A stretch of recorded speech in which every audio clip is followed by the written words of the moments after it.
let me make my Satan's Whiskers. So I'm gonna use a martini glass for this drink, and I've got a shaker full of ice. And I'm gonna basically be putting in 6 ingredients. So I'm gonna start off with gin, 3/4 ounce of gin. I'm using Hendrick's gin. And I'm gonna use 3/4 ounce of dry vermouth, 3/4 ounce of sweet vermouth. No, I'm not making a martini. A 1/2 ounce of Grand Marnier, which is gonna give it some great orange flavor, and a 1/2 ounce of orange juice. So I actually, a lot of times with juice, I use bottled stuff, but I actually got fresh oranges for this, so it'll make it a lot better. And then I'm gonna use 1 dash of orange bitters. And this was the ingredient that evidently was the problem with not being able to make the drink for so long. So anyways, I'm gonna shake this up and we'll see where we're at. All right, so I got it shaken up and my hands were starting to stick to the cocktail shaker, so I think that means it's ready. Like I said, I'm just gonna strain it into a martini glass. You could use some sort of cocktail glass.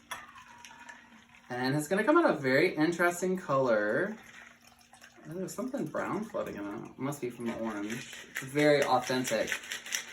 So almost to me it looks like a whiskey cocktail, or like, I don't know. It's weird looking. All right, I'm gonna garnish it with a little orange twist. Yeah, there's a little brown thing floating in there.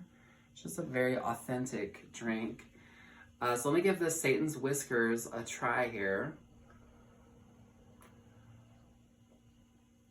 So I will say, I'm not a vermouth person. I don't like to put a lot of vermouth in like a martini. I don't know what it is about it. It doesn't work for me. But I think when you throw in the orange from the Grand Marnier, the orange juice, the orange bitters, that citrus kind of like counteracts it a little bit, and it makes those drinks, or makes the vermouth a little more palatable?